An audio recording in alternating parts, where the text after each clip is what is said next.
Trump Hess realised okay మీరు అన్నట్టు చైనాలో ఎటువంటి ట్రీట్మెంట్ దొరికిందో మనం ఇండియాను నెగ్లెక్ట్ చేయడం వల్ల మంచిది కాదనే థింకింగ్ కూడా వచ్చింది కాబట్టి ఇప్పుడు రూబియో దాన్ని కొంతవరకు సరిదిద్దనీకి వచ్చిన ప్రయత్నాలు చేసినట్టు మనకు కనిపిస్తున్నది.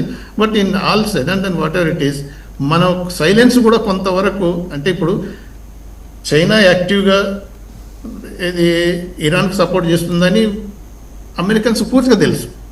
కాకపోతే మనకు ఇరాన్కున్న రిలేషన్స్ ఈ అమెరికన్ శాంక్షన్స్ వల్ల మనకు నష్టం జరుగుతుందని కూడా అమెరికన్ తెలుసు, పర్టికులర్గా ట్రంప్ తెలుసు. కాకపోతే ట్రంప్ ఏమంటారు I'm a business man, I want only money, I want only profit to money country అనే పద్ధతిలో పోయినప్పుడు అది మనకు కొంతవరకు ఇప్పుడు మనకు ఎంత జరుగుతుంది 85% ఆఫ్ ఆయిల్ ఇంపోర్ట్ చేసుకొని మన ఎకానమీ అంతా ఇంపోర్ట్ మీద ఆధారపడినప్పుడు మనకు ఎంత నష్టం జరుగుతుంది. అది ట్రంప్కి అవసరం లేదు. You buy oil from us, you buy LPG from us, అదే మొదలు పెడుతున్నాడు. కాబట్టి ఏదో మనకు hundreds of billions trade deficit చైనాతో ఉన్నా ఏం చేయలేకపోతున్నాడు. ఏదో తారీఫ్లు అనేసరికి మేము రేర్ ఎర్త్ మెటల్స్ స్టాప్ చేస్తామంటే ఈ has to Neel down China ముందులో కాళ్ళబేరానికి వచ్చాడు. అంతే కదా కాళ్ళబేరానికి. రైట్. ఒకసారి రవికిరణ్ గారి దగ్గరికి ఎలా ఉండి, రవికిరణ్ గారు ఉర్సులా వాండర్ లైన్ ఆవిడ యూరోపియన్ యూనియన్ చైర్పర్సన్ ఒకప్పుడు భారత్ మీద విషము విద్వేషము రెండు వెదజల్లారు. మొన్న మదర్ ఆఫ్ ఆల్ డీల్స్ అనుకుంటూ ఎత్తుక్కుంటూ వచ్చారు భారతదేశాన్ని యూరోపియన్ యూనియన్ నుంచి. ఇవాళ అంతర్జాతీయంగా తనకున్న ట్రస్టెడ్ యూరోపియన్ యూనియన్ తనతో ట్రేడ్ డీల్ నుంచి ఎక్కడ వెళ్ళిపోతుందో, దూరం జరుగుతోందనే ఒక భయమో, ఆందోళనో, అనుమానమో, సందేహమో, నమ్మకమో అమెరికా కలిగింది. ఈ క్రమంలో ఈ మార్కో రూబియో లాంటి వీళ్ళందరినీ ఇక్కడికి భారత్కి పంపించటం, లేదు మనం కలిసే పనిచేద్దామని పొద్దున్న లేస్తే మన మీద విషం చెమ్మటం, మైనారిటీల హక్కులు కాల రాస్తున్నారని మాట్లాడటం. వాళ్ళు మారరు, వాళ్ళు అంతే ఉంటారు. అండ్ వాళ్ళు పెంచి పోషిస్తున్న ఒక పైథాన్ ఉంది పాకిస్తాన్, అక్కడ జరుగుతున్న మైనారిటీ హక్కుల ఉల్లంఘన గురించి వాళ్ళు మాట్లాడరు. ఇవాళ ప్రెస్ మీట్లో ఉక్కిరి బిక్కిరి అయ్యాడు మార్కో రూబియో మన జర్నలిస్టులు అడిగిన ప్రశ్నలకి. అంతకుముందే మొహం వాచలో చివర్లు పెట్టాడు ఈయన జయశంకర్, మీకు ఎలా అమెరికా గ్రేటో మాకు కూడా ఇండియా అలాగే గ్రేట్ అని. ఇవన్నీ పక్కన పెడితే ఎవరైనా కలకత్తా వస్తే శాంతినికేతన్ వెళ్తారు, రవీంద్రనాథ్ ఠాగూర్ స్మారక చిహ్నం ఉంటే అక్కడికి వెళ్తారు, ప్రేయర్స్ ఆఫర్ చేయడమో, నమస్కారం పెట్టో, గులాబీ పువ్వు అక్కడ పెట్టడమో చేస్తారు. రామకృష్ణ మిషన్ వెళ్తారు. క్వశ్చనబుల్ ఇంటిగ్రిటీ ఉన్న మిషనరీస్ ఆఫ్ చారిటీ ఇది వెస్టర్న్ మీడియా రాసిందండి. ఇది దయచేసి ఆర్ఎస్ఎస్ వాళ్ళు బీజేపీ వాళ్ళు రాసింది కాదు, వెస్టర్న్ మీడియా రాసింది. క్వశ్చనబుల్ ఇంటిగ్రిటీ మదర్ తెరిసాకున్న ఆవిడకున్న వేరే మోటివ్స్ ఆ రోజు. సరే మనం ఇచ్చాం, సత్కరించుకున్నాం, అది మన దాన్ని ఏమంటారు, మన ఔదార్యం, భారతదేశం యొక్క ఔదార్యం. ఆవిడకి బిరుదిచ్చి వాళ్ళతో అక్కడికి వెళ్ళాడు, నన్స్తో చర్చలు జరిపాడు. ఆ నన్స్ ఇంటర్న్ వెళ్ళి మమతా బెనర్జీతో చర్చలు జరిపారు. ఆవిడేమో మహాబంగ్లాదేశ్ నిర్మాణంలో బిజీగా ఉంది. ఏంటి అసలు ఈ లింక్స్ అన్నీ ఒక మాట, ఈ డాట్స్ అన్ని కనెక్ట్ చేసి చూస్తే మీకు ఏమనిపిస్తుందండి? ఇప్పుడు మీరే అన్నారు క్వశ్చనబుల్ ఇంటిగ్రిటీ అని. అంటే వాళ్ళ యొక్క సత్యత మీద, వాళ్ళ యొక్క ఆలోచన విధానం అనేకమైన ప్రశ్నలు ఉన్నాయి. ఆ ప్రశ్నల్లో భాగంగానే ఇది దాని కొనసాగింపుగా చూడాలి. బంగ్లాదేశ్ నుంచి షేక్ హసీనా గారి యొక్క ప్రభుత్వాన్ని ఎందుకు కూల్చేయబడింది ఆవిడే చెప్పారు. అక్కడ క్రిస్టియన్ కంట్రీని క్రియేట్ చేయాలని చూస్తుంది అమెరికా. బంగ్లాదేశ్ ఆ ప్రాంతంలో ఒక క్రిస్టియన్, మయన్మార్ ఆ ప్రాంతంలో ఒక క్రిస్టియన్ కంట్రీని క్రియేట్ చేయాలని చూస్తుంది. దాన్ని మమ్మల్ని సహకరించమంటున్నారు. మేము నో అన్నాం కాబట్టి ఇది జరుగుతుంది అని చెప్పారు.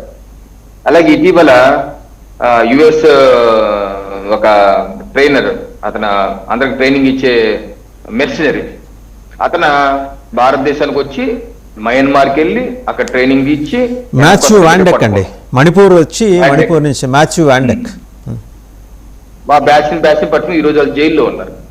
మాథ్యూ వాండెక్ ఎందుకు వచ్చారు ఇక్కడికి? ఏం చేస్తాడు, ఏం పని? ఇటు మయన్మార్కి వెళ్ళి అతను ఇల్లు వచ్చాక తర్వాత మన ఫోర్సెస్ మీద అటాక్ జరిగింది. అటు మయన్మార్ నుంచి డ్రోన్ తో అటాక్ జరిగింది. అంటే అతని ట్రైనింగ్ సక్సెస్ఫుల్ అయినట్టు కదా. అంటే ఒక అంతర్జాతీయ కాన్స్పిరసీ నడుస్తుంది. ఒక కాన్స్పిరసీ నడుస్తున్న సందర్భంలో మనం కూడా అప్రమత్తంగా ఉండవలసిన అవసరం ఉంది. ఆ రకంగానే ప్రభుత్వం కూడా ఎక్కడ తలగొట్టలేదు, తలగ్గే పరిస్థితి లేదు. అందుకని దానిలో భాగంగానే జయశంకర్ గారు కూడా మొహం వాచిరేట్టు మొహం మీద చెప్పాడు, నీకు అమెరికా ముఖ్యం ఎలాగో నాకు నా భారతదేశం ముఖ్యం. నా భారతదేశంకి ప్రజలకి నాకు ఏది మంచిదైతే అది చేస్తాం. ఎక్కడ తక్కువ ఉంటే అక్కడ కొంటాం, డీజిల్ కానీ పెట్రోల్ కానీ ఎక్కడ తక్కువ ఉంటే అక్కడ కొంటాం. మా ఎకానమీ మాకు ఇంపార్టెంట్, మా భారతీయులు మాకు ఇంపార్టెంట్. అంతేకాని మీరేదో చెప్పారని చెప్పేసి మీరేదో పెద్ద గ్రామంలో పెద్ద మోతుబరి రైతు అని మీరు చెప్తే మేము వినాలని లేదని చెప్పి మొహమ్మద్ చెప్పారు. అలాగే మీరు ఇష్టం వచ్చినట్లు మాట్లాడి ఇండియా ఇస్ డెడ్ ఎకానమీ అని, కాసేపు ఇండియా గో టు హెల్ అని ఏదేదో మాట్లాడితే ఈరోజు ఆ రకమైనటువంటి రెస్పాన్సే మీకు వస్తుంది. ఎందుకంటే ఈ ఇంటికి ఆ ఇల్లు ఎంత దూరం, ఆ ఇల్లుకి ఇంత దూరం. ఈరోజు ట్రంప్ ఎందుకు అంటున్నారు India can trust me now, ఇప్పుడు నన్ను ట్రస్ట్ చేయొచ్చు అంటే మీరే ట్రస్ట్ నమ్మకం పోయింది. ఇండియా కాదు ప్రపంచ దేశాలే నీ మీద నమ్మకం కోల్పోయింది ట్రంప్ మీద. ట్రంప్ గారికి ఫేవరబుల్ గా మనం క్యాంపెయిన్ నరేంద్ర మోడీ గారు ఎప్పుడు చేయలేదు. ఇప్పుడు అక్కడ జరిగింది ఏంటి, హౌడీ మోడీ కార్యక్రమంలో ప్రవాస భారతీయులతో ఇండియన్ డయాస్పోరాతో భారతీయులతో మీటింగ్ జరిగింది.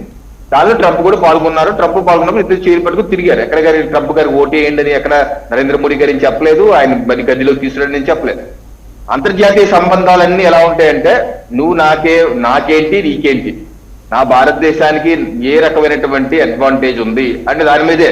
మిగతా రిలేషన్స్ అంటారా, పర్సనల్ రిలేషన్షిప్ మెయింటైన్ చేస్తారు. పర్సనల్ రిలేషన్షిప్ మెయింటైన్ ద్వారా ఆయా దేశాలకి వాళ్ళు మంచి చేయాలని ప్రయత్నిస్తారు. ఏ దేశ అధ్యక్షుడైనా ప్రధానమంత్రి అదే పని చేస్తారు. సో ఈ రోజు ట్రంప్ గారి యొక్క వ్యవహార శైలి వలన దశాబ్దాలుగా ఉన్నటువంటి ఇంటర్నేషనల్ ఆర్డర్ మారిపోయింది. కెనడాతో అన్నదమ్ములు బంధం ఉన్న కెనడా దూరం అయిపోయింది. కెనడా ఈ రోజు భారతదేశం వైపు వచ్చింది. అలాగే Europe is America, America Europe అని ఇద్దరు మనందరం క్రిస్టియన్ కంట్రీస్ అందరం కలిసి కట్టి ఉన్న దశాబ్దాలకు చూసాం. ఒక్కసారిగా పెళ్లి పెటాకులు అయిపోయింది. ఇందాక మీరు అన్నటువంటి యూరోపియన్ యూనియన్ అధ్యక్షురాలు కూడా మరి గతంలో ఎప్పుడు భారతదేశం మీద అంత సానుకూల వాతావరణం చూపించలేదు. బట్ సడన్గా ఎందుకు చూపించారు వాళ్ళు మాత్రం? అక్కడ వాళ్ళు అమెరికా అధ్యక్షుడు వాచేరేట్టు కొట్టాడు కాబట్టి వాళ్ళ ఆత్మాభిమానం మీద దెబ్బ కొట్టాడు. డబ్బులు దొంగలిస్తే ఓకే, ఆత్మాభిమానం మీద దెబ్బ కొడితే ఎవరికైనా సరే అంతకన్నా ఎక్కువ బాధ ఉంటుంది. ఓ పక్కన యూరోపియన్ యూనియన్ అమెరికాతో ట్రేడ్ అగ్రిమెంట్ చేసుకుంటే టారిఫ్స్ భయపడి అగ్రిమెంట్ చేసుకుని ట్రేడ్ అగ్రిమెంట్ కూడా క్యాన్సిల్ చేసే విధంగా నాకు ఇంకా పెంచుతా అన్నాడు. అంటే ఏంటి, నువ్వు అగ్రిమెంట్ చేసుకున్నా సరే నా పిచ్చి నాకుంది, నేను దాన్ని కూడా ఒప్పుకోలేని ట్రంప్ అంటాడు. ట్రంప్ గారు నేనే చేసుకుని ఒప్పుకుందా నేనే ఒప్పుకోనంటారు. సో ఇటువంటి పిచ్చోడి చేతిలో రాయిలా ఉన్న వ్యవహారం ఈ అమెరికన్ నమ్ముకుంటే కష్టం అని చెప్పి భారతదేశానికి వచ్చేసారు. భారతదేశం కొంచెం ఫ్రీ ట్రేడ్ అగ్రిమెంట్ అమెరికా ఎందుకు చేసుకుంది? అలాగే రకరకాల దేశాలు ఈరోజు ఆస్ట్రేలియా కూడా భారతదేశం వైపు ఎదుగు చూస్తుంది. రకరకాల దేశాలు భారతదేశం వైపు యూకే ఎదుగు చేసుకుంది.